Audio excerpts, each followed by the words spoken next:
नमस्कार मेरे प्यारे साथियों, मैं विपिन कुमार सिंह आप सभी का आपका अपना यूट्यूब चैनल BTP एजुकेशन 94 में स्वागत करता हूं। मेरे प्यारे साथियों, आज हम लोग सीखेंगे कक्षा 10th के मैथमेटिक्स में दो महत्वपूर्ण सवाल। ध्यान से आप देखिएगा। देखिए सवाल जो आज का है, रूट अंडर 13 माइनस एक्स का स्क्वायर बराबर एक्स प्लस 5। इस प्रकार का प्रश्न आपके एनसीईआरटी में नहीं है, लेकिन फिर भी परीक्षा में देखिए तीन बार पूछा जा चुका है। 2015 में फर्स्ट सिटिंग में पूछा है एनुअल में, और 2017 में सेकंड सिटिंग में पूछ दिया गया। फिर देखिए इसी सवाल को 2022 में फर्स्ट सिटिंग में दोहरा के पूछा गया है। तो इस दृष्टि से इस प्रकार के प्रश्न आपको बना लेना चाहिए, क्योंकि इस प्रकार के प्रश्न परीक्षा में देखिए आ भी रहा है। दूसरा प्रश्न है, किसी संख्या और उसके व्युत्क्रम का योग 10/3 है, संख्या ज्ञात कीजिए। इस प्रकार का प्रश्न भी एनसीईआरटी में नहीं है, लेकिन यह पूछा गया है 2015 में सेकंड सिटिंग में पूछा है और 2022 में फर्स्ट सिटिंग में पूछा है। तो दोनों सवाल को आज हम लोग देखेंगे। यदि आप चैनल पर पहली बार जुड़े हैं तो कृपया चैनल को आप सब्सक्राइब कर लें और अपने मित्रों को शेयर जरूर करें। अगर आपका मित्र कोई भी हो 10वीं कक्षा में अगर पढ़ रहा है तो उनको भी अवगत कराएं कि इस प्रकार का इम्पोर्टेंट सवाल यहाँ पर बताया जा रहा है। ध्यान से देखिएगा। पहला नंबर सवाल हम लोग सोल्यूशन करते हैं। सोल्यूशन में सवाल क्या है, देखिए दिया गया है 13 माइनस एक्स का स्क्वायर रूट अंडर है आपका और x प्लस 5 है। देखिए यहाँ पर रूट है। अगर रूट को आप हटाना चाहते हैं तो दोनों तरफ वर्ग कर दीजिए, या आप ऐसा समझिए कि रूट हटेगा इधर क्या बन जाएगा, अपने आप वर्ग बन जाएगा। लेकिन यहाँ ध्यान दीजिएगा, दोनों तरफ वर्ग कर देते हैं। दोनों तरफ वर्ग करने पर जब हम लोग वर्ग करेंगे तो 13 माइनस एक्स का स्क्वायर का रूट अंडर है, इसका स्क्वायर देंगे बराबर x प्लस 5 इसका स्क्वायर दे देंगे। अब देखिए एक फॉर्मूला हम लोग 9th क्लास में पढ़े हैं कि रूट a का स्क्वायर रहता है तो a होता है, यानी रूट 3 का स्क्वायर रहेगा तो आपका क्या हो जाएगा, 3 हो जाएगा ना, हो जाएगा। उसी तरह से 13 माइनस एक्स का स्क्वायर रूट का स्क्वायर है, यह आपका हो जाएगा 13 माइनस एक्स का स्क्वायर। अब यहाँ पर आपका हो गया a प्लस बी का होल स्क्वायर, तो आपका हो गया यहाँ पर a का square plus 2ab plus b का स्क्वायर। यहाँ आप लिख दीजिए 13 माइनस एक्स का स्क्वायर बराबर एक्स का स्क्वायर 5 दूना 10 x और 5 25 हो गया। कोई दिक्कत? आगे समझिएगा, इस सभी पद को उधर ले जाएंगे और इस सभी को इधर लाएंगे, तो एक्स का स्क्वायर प्लस 10x प्लस 25। जब पूरा पूरी LHS पार्ट का RHS में लाते हैं और RHS का पूरा LHS में देते हैं तो चिन्ह में परिवर्तन नहीं होता है, जैसा आपने यहाँ देख रहा है। अब सभी को इधर लाइए तो 10x plus 25 minus 13 plus x का स्क्वायर बराबर 0। 13 प्लस में इस तरफ आएगा तो माइनस में होगा, और एक्स का स्क्वायर यहाँ माइनस में इस तरफ आया तो प्लस हुआ। अब देखिए क्या होगा, एक्स का स्क्वायर है क्या होगा, 2x का स्क्वायर हो गया प्लस 10x हो गया। 13 यहाँ पर माइनस में है, 25 प्लस में, तो इसका क्या हो जाएगा, जोड़ेंगे तो है ना, 25 में 13 घटेगा तो कितना बचेगा, 12 बराबर आपका क्या हो जाएगा, 0 हो जाएगा। इसमें सभी में देखिए 2 कॉमन है ना, है तो सभी में हम लोग क्या करेंगे, 2 कॉमन ले लेते हैं। 2 कॉमन लीजिएगा तो 2 एकम 2, 2 पंचे 10 और 2 छके 12 बराबर आपका क्या हो गया, 0। इसमें 2 एकम 2, 2 पंचे 10, 2 छके क्या हो गया 12। सभी में से 2 कॉमन ले लिए। अब यहाँ आपका क्या होगा, एक्स का स्क्वायर प्लस 5x प्लस 6 बराबर 0/2। तो एक्स का स्क्वायर प्लस 5x प्लस 6 बराबर 0। अब आपका क्या हो गया, द्विघात समीकरण के रूप में आ गया।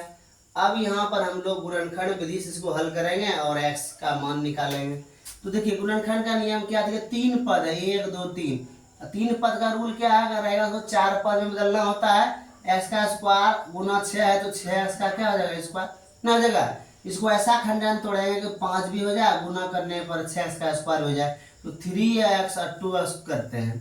तो 3x गुना 2x करेंगे तो 6x का स्क्वायर हो जाएगा, और 3 2 कितना हो जाएगा, 5 भी हो जाएगा। तो यहाँ पर देखिए एक्स का square plus 3x plus 2x plus 6 बराबर 0। अब यहाँ हम लोग कॉमन लेते हैं एक्स, एक्स प्लस यहाँ 3 हो गया, प्लस 2 यहाँ लेते हैं कॉमन, एक्स प्लस यहाँ 3 हो गया बराबर 0। कॉमन मानो वही निष्ठ, जो दोनों मिलता है कॉमन होता है। गुणनखंड में जो ब्रैकेट में ये दोनों आया या क्या है, सेम है, इसका मतलब हम लोग का सही है। तो यहाँ पर देखिए क्या है, x plus 3 into x plus 2 बराबर हो गया 0। Implies that x plus 3 into x plus 2 बराबर 0 है, तो बारी बारी इसको 0 कीजिए। एक्स प्लस 3 बराबर 0 तथा एक्स प्लस 2 बराबर 0। यहाँ हो गया एक्स बराबर -3 तथा एक्स बराबर -2। अतः लिखेगा अतः एक्स का अभीष्ट हल -3 और -2 है। देखिए इस प्रकार का प्रश्न बनाना कितना आसान है, लेकिन आपके एनसीईआरटी में इस प्रकार का प्रश्न नहीं दिया गया है। तो आपको सीखना चाहिए कि नहीं चाहिए? सीखना चाहिए, क्योंकि परीक्षा में अब तक 3 बार पूछा जा चुका है। हो सकता है अगले परीक्षा में इस टाइप के प्रश्न आ जाए, तो आपसे नहीं छूटेगा। उम्मीद करता हूँ समझिए बार फिर से। सवाल आपका रूट अंडर 13 माइनस एक्स का स्क्वायर बराबर एक्स प्लस 5 है। दोनों तरफ वर्ग कर देंगे। क्यों वर्ग करेंगे? क्योंकि रूट है, रूट को हटाने के लिए वर्ग करना पड़ता है। तो रूट अंडर 13 माइनस एक्स का स्क्वायर है, तो आपका आ जाएगा 13 माइनस एक्स का स्क्वायर। यहाँ ए प्लस बी का होल स्क्वायर बैठेगा। एक्स आपका ए हो गया, 5 आपका बी हो गया। तो ए का स्क्वायर प्लस 2ab प्लस क्या होगा आपका बी का स्क्वायर। तो यहाँ पर क्या करेंगे आप लोग, ये से जैसे रहने दीजिएगा। यहाँ एक्स का स्क्वायर हो गया, 5 दूना 10 एक्स हो गया, 5 का स्क्वायर कितना हो गया 25। अब इस पूरे पद को आपको इधर ला लेना है और इस पूरे पद को इस तरफ ला देना है। चिन्ह में कोई बदलाव नहीं होगा। लाने के बाद आप क्या करेंगे, 13 इस तरफ में प्लस में इधर आया तो माइनस हुआ, और माइनस या एक्स का स्क्वायर इधर आएगा तो प्लस एक्स का स्क्वायर बराबर क्या होगा 0। यहाँ भी एक्स का स्क्वायर है और यहाँ भी है, 2 एक्स का स्क्वायर हो गया प्लस 10 एक्स, और 25 में जब आपका 13 घर देगा कितना बचेगा 12 बराबर 0 हो गया। देखिए सभी में तो कहाँ पड़ा कॉमन है कि नहीं है, 2 हम लोग कॉमन ले लेंगे। तो यहाँ 2 कम 2 कॉमन हुआ, एक्स का स्क्वायर हुआ, 2 पंजे 10 हुआ, तो वहाँ 5 एक्स हो गया, और 2 छके 12 है तो यहाँ पर 6 हो गया। 2 यहाँ गुना के रूप में है, बराबर में 0 है, तो 0 के बटे में 2 आ जाएगा। और 0 में किसी भी संख्या से अगर हम लोग भाग देते हैं तो क्या होता है 0 होता है। तो हम लोग का समीकरण क्या हो गया, एक्स का स्क्वायर प्लस 5x प्लस 6 बराबर 0। अब इसका गुणनखंड विधि से हल करेंगे। तो गुणनखंड करने का तरीका क्या है, या इस दोनों को गुना करते हैं और उसका खंडन करके 5x बुलाना है हम लोगों को। तो यहाँ पर हो गया गुना करेंगे 6x का स्क्वायर, तो नीचे 5x पुराना है तो 3 2 5x हो गया, गुना करेंगे 6x का स्क्वायर भी हो गया। अब ये दोनों में कॉमन कुछ नहीं, तो क्या मिल रहा है, x मिल रहा है, x प्लस 3। इसमें कॉमन 2 है, 2 कम 2 2 दिया 6। अब गुणनखंड में देखिए दोनों बराबर होता है, बराबर में से वो लिख लेते हैं, बचा आपका x प्लस 2 उसको लिख दिए। अब दोनों का गुणनफल 0 है तो बारी बारी से 0 होगा। x प्लस 3 बराबर 0 तथा x प्लस 2 बराबर 0। x प्लस 3 0 है तो x का मान -3 हुआ, x प्लस 2 है तो x का मान -2 हुआ। अतः इस समीकरण का जो अभिष्ट हल हुआ क्या हुआ -2 हुआ। उम्मीद करता हूं आपको समझ में आ गया होगा। अब हम लोग अगले सवाल की ओर बढ़ते हैं। एक और सवाल है जो बहुत ही महत्वपूर्ण है। इस टाइप का प्रश्न परीक्षा में पूछा जा चुका है, जैसे आप देख रहे हैं 2015 में पूछा है और 2022 में भी पूछा है। चलिए देखिए कैसा सवाल है, पढ़ते हैं हम लोग। किसी संख्या और उसके व्युत्क्रम का योग 10/3 है। व्युत्क्रम आप लोग समझते होंगे। मान लिया कोई संख्या x है, इसका व्युत्क्रम 1/x हो जाएगा। ठीक है, जैसे x/y है, इसका व्युत्क्रम का मतलब उल्टा, जो नीचे अंश में है वह हर में हो जाएगा, और जो हर में है अंश में, जैसे यहाँ देखिए y/x हो जाएगा। 5/7 आपका है, तो हर वाला ऊपर अंश वाला नीचे। ठीक है, इसी को बोला जाता है व्युत्क्रम। हम लोग मान लेते हैं, माना कि संख्या बराबर आपका क्या है x है, इसलिए व्युत्क्रम संख्या 1 आपका क्या हो गया x हो गया। सवाल एक बार और पढ़िए, कहता है किसी संख्या और उसके व्युत्क्रम का योग 10/3 है। कोई संख्या हमारा x है और इसका व्युत्क्रम 1/x है, इसका योग करता है आपके पास है 10/3। ये आपका प्रश्न से हो गया। किससे हो गया, प्रश्न से। प्रश्न कह रहा है संख्या आपका x है, उसके व्युत्क्रम का योग, व्युत्क्रम 1/x है, योग माने जोड़ हुआ बराबर कितना हो जाएगा 10/3 है। इसी को हम लोग हल करके x का मान ज्ञात कर लेते हैं। तो यहाँ पर देखिए लघुत्तम लीजिए, x लघुत्तम हुआ, यहाँ हो गया x का स्क्वायर प्लस 1 बराबर 10/3 हुआ। अब क्या करेंगे, x का स्क्वायर प्लस 1 है, इसमें अब 3 से गुना कर देंगे बराबर 10 गुना आपका x हो गया। तो हो गया 3x का स्क्वायर प्लस 3 बराबर 10x। ठीक है,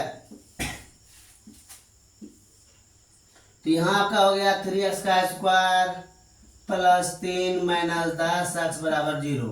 इसके बाद अच्छा सजा लीजिए, 3x का स्क्वायर माइनस 10x प्लस 3 बराबर 0। a बराबर आपका 3 हो गया, b बराबर माइनस 10 हो गया, c बराबर आपका कितना हो गया 3 हो गया। गुणनखंड विधि से बना सकते हैं, गुणनखंडों से बना देते हैं। ठीक है, देखिए 3 तिया कितना हो गया 9 हो गया। देखिए 3x का स्क्वायर हो गया minus 9x minus x plus 3 बराबर 0। माइनस 9x गुना जब x करेंगे ना तो 9x का स्क्वायर होगा, और 3x का स्क्वायर गुना जब 3 करेंगे ना 9x का स्क्वायर हो गया, और माइनस 9x। ठीक है, माइनस 9x और माइनस x जब जोड़ेंगे तो माइनस 10x हो जाएगा। ठीक है, ये दोनों में कॉमन क्या है 3 है, 3x है, 3x कॉमन लेंगे तो x माइनस 3 हो जाएगा। यहाँ कुछ नहीं कॉमन तो -1 है, x माइनस 3 बराबर आपका क्या हो गया 0 हो गया। अब ये देखो कॉमन में आ गया, x माइनस 3 हो गया इंटू 3x माइनस 1 बराबर 0। तो यहाँ का हो गया x माइनस 3 बराबर 0 तथा 3x माइनस 1 बराबर 0। x बराबर गया यहाँ पर 3 तथा 3x बराबर 1। तो x बराबर 3 तो हो गया, लेकिन यहाँ x बराबर 1/3 भी हो गया। अतः लिखेंगे, अतः अभीष्ट संख्याएं 3 या 1/3 है। ठीक है, 3 होगा या 1/3 होगा। ठीक, समझिएगा बात को। सवाल का ताकि संख्या उसके व्युत्क्रम का योग 10/3 है, तो संख्या ज्ञात करना हम लोगों को। मान लिए संख्या बराबर x और उसका व्युत्क्रम संख्या 1/x हो गया। सवाल कहता है कोई संख्या है और उसके व्युत्क्रमों का योग 10/3 है। कर दे यहाँ पर भिन्न का जोड़ आपको बनाने आता होगा। भिन्न का जोड़ करने के लिए पहले एलसीएम लेना पड़ता है, तो एलसीएम x आया, x से यहाँ पर 1 है तो x बार डिवाइड हुआ, x गुना x का स्क्वायर प्लस 1/x यहाँ बराबर 10/3। कोना को नहीं आपको गुना यहाँ कर देना है, तो 3 गुना x का स्क्वायर 3x का स्क्वायर प्लस 3 बराबर 10x हो गया। अब 10x को इधर लाइए तो माइनस 10x हो जाएगा, क्योंकि वहाँ पर प्लस में है। अब इसको सजा लेते हैं। ठीक है, अब इसको गुणनखंड कीजिए, 3x का स्क्वायर गुना 3 तो 9x का स्क्वायर हुआ। हमको बीच में लाना है कहता है -10x, minus 9x minus x तो माइनस 10x हो गया, और दोनों गुना करेंगे तो 9x का स्क्वायर भी हो गया। अब इस दोनों में कॉमन 3x है, 3x कॉमन ले लेते हैं तो बचा x माइनस 3। इस दोनों में कुछ नहीं कॉमन तो -1 तो है, तो -1 कॉमन लेंगे तो x प्लस हो जाएगा और 3 माइनस हो जाएगा। अब देखिए ये दोनों आपका सेम हो गया, दोनों में एगो यहाँ पर लिख दीजिए, बचा आपका 3x माइनस 1। अब दोनों का गुणनफल 0 है तो बारी बारी से 0 होगा, तो x माइनस 3 बराबर 0 तथा 3x माइनस 1 बराबर 0। तो x बराबर यहाँ प्लस 3 हो गया, यहाँ पर 3x बराबर 1, x बराबर 1/3 हो गया। तो इसका आंसर जो होगा x जो होगा या तो 3 होगा या 1/3 होगा। तो उम्मीद करता हूँ आपको समझ में आ गया होगा। ठीक है, आज इतना ही। जय हिंद, जय जननी, आपका दिन शुभ हो।